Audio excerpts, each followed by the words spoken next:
Welcome back, everyone. We're kicking off today's deep dive looking at the future of Xbox. Sounds exciting. We're going to be breaking down a recent interview with Phil Spencer. Head of Xbox at Microsoft. Exactly. It was done by XboxEra. And when was this, remind me? February 2025. There's just so much in this interview. About where Xbox is headed. We're going to try to really dig into what we think are the biggest takeaways. What do gamers need to know?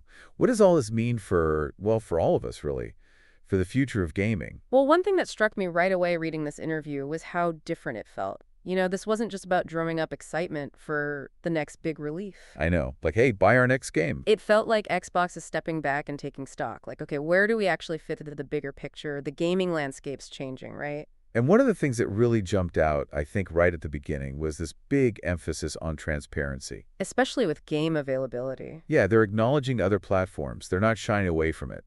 Not at all. I mean, they even showed logos. PlayStation. Nintendo, right there in their presentations. It's not something we're used to seeing. Definitely a bold move. And I think it does suggest a shift, maybe for the whole industry. I mean, think about it. For years, it's been all about the console wars. Battling it out for exclusivity. Who's going to dominate the market? And now Xbox is like opening the doors. They're being open about it. Maybe this is the beginning of a more collaborative approach, putting the players first. It does make you think, are they trying to be like the Switzerland, the neutral zone where everyone's welcome?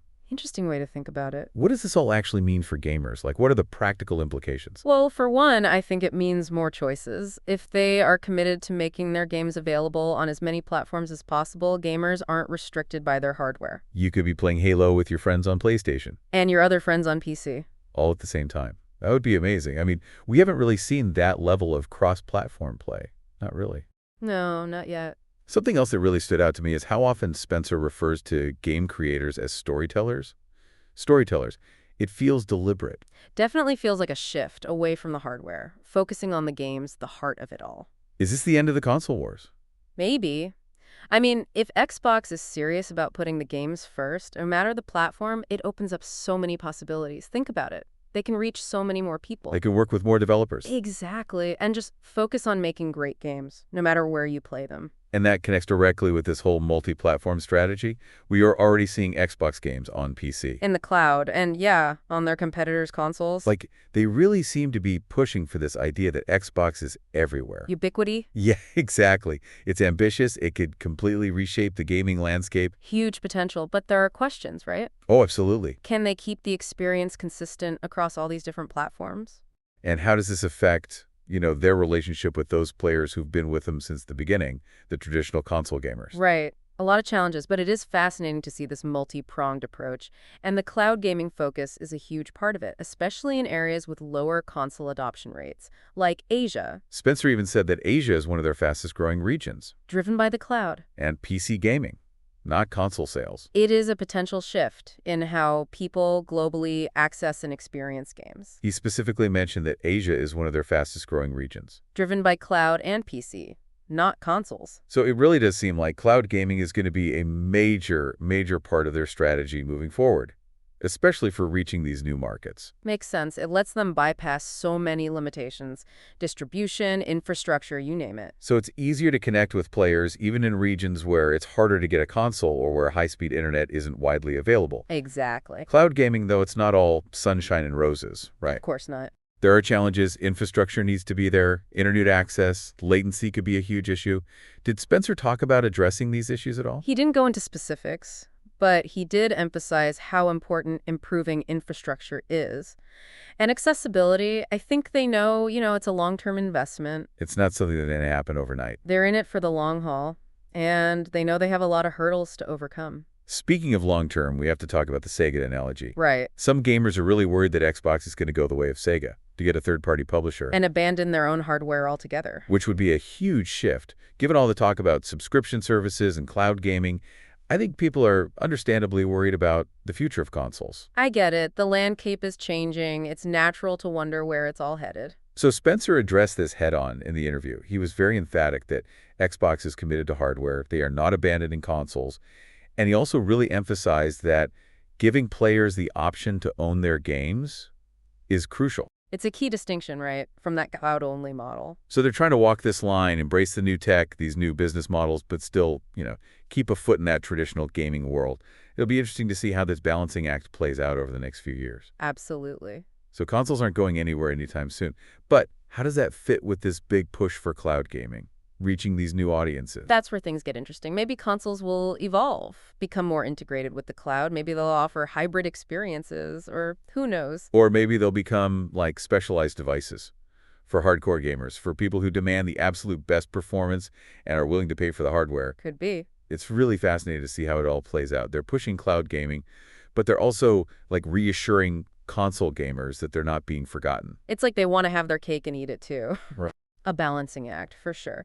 They need to convince both groups, right, that they are committed to meeting their needs.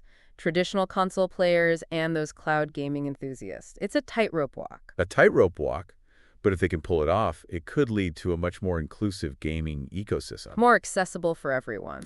And speaking of accessibility, I think it's time we address the elephant in the room. Game Pass. Game Pass. It is clearly, I think, a cornerstone of their strategy. Absolutely. But there are gamers who are worried about being locked into a subscription model. They want to own their games. Spencer actually addressed this directly. He said Game Pass is all about options. It's not about forcing players into one model. You can still buy games. Individually. If that's what you prefer. So they see Game Pass as complementing traditional game ownership, not replacing it. It's about giving people choices. You choose how you want to access and play games. Right. And it does raise a bigger question, doesn't it? What is the role of these subscription services, like Game Pass, in the future of gaming? What's the long game here? Will subscriptions become the dominant model? Or will we see this mix?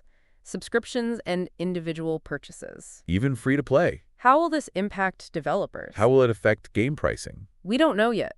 So many questions still unanswered. It's like we're in this really dynamic transitional period for the industry. You've got these new technologies emerging, business models are evolving, what players expect is changing. It's exciting, but it's also a little, Daunting. Yeah, it's like we're standing at the edge of this huge uncharted territory. We know there's something amazing out there, but we're not exactly sure what it is yet. Or how to get there. But one thing's for sure.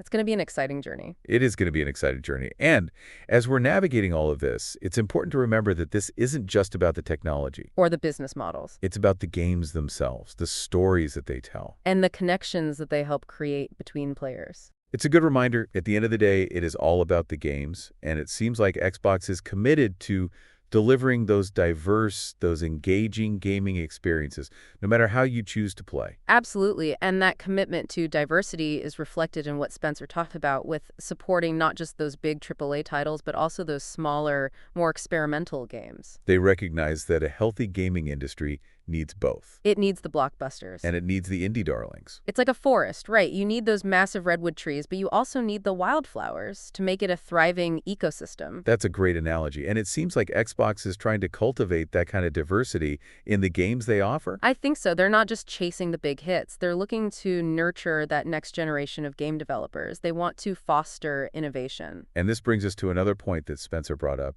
the importance of honest voices in games media. Yeah, it seems like he's concerned about the state of games journalism. How sensationalism might be overshadowing, genuine critique.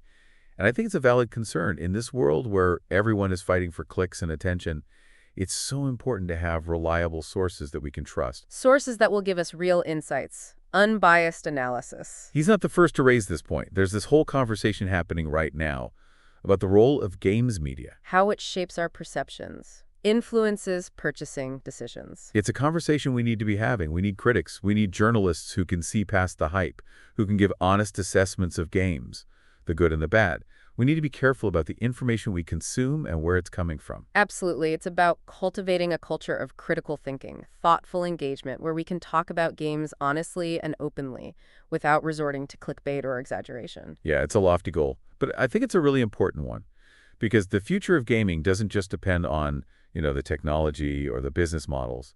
It depends on us. The community. The community and how strong that community is, how much integrity it has. And that community includes gamers, obviously. Publishers. Journalists. Critics. We all have a role to play. We all have a role to play in shaping the future of gaming. And speaking of the future, Spencer did drop some hints about what we can expect from Xbox in the near term. He mentioned they're really happy with how their developer direct format has been going. Seems like they're going to keep prioritizing that direct communication. Direct to the players. Which I think is great. He also acknowledged that 2025 is just packed with releases. Lots of games coming out. Sounds like they're aware that things could get a little crowded. And are thinking about strategies for making sure each game gets the attention it deserves. It's a tough balance, keeping that momentum going, keeping the hype train rolling. but also giving each game the space it needs to breathe. So it's a challenge, but I think they're approaching it thoughtfully. They know they need to manage expectations and not overwhelm gamers with too much too fast. Yeah, being aware of the challenges is a good first step. But I think the big question for the average gamer is, what does all this mean for me? What can we actually expect from Xbox in the next few months? In the next few years, even. Well, from everything we've talked about so far, it seems like they are really committed to creating this more open, accessible, and diverse gaming ecosystem. Right. They're embracing new technologies and business models. But they're not forgetting about the importance of traditional gaming. They want cross-platform play. They're expanding their reach with cloud gaming. They want to give more choice with things like Game Pass. They want to support all kinds of games, the big ones, the small ones, the experimental ones. They want a vibrant, healthy gaming landscape. They want honest conversations about games. They recognize that a strong, informed community is crucial. It's an ambitious vision, and it remains to be seen how it'll all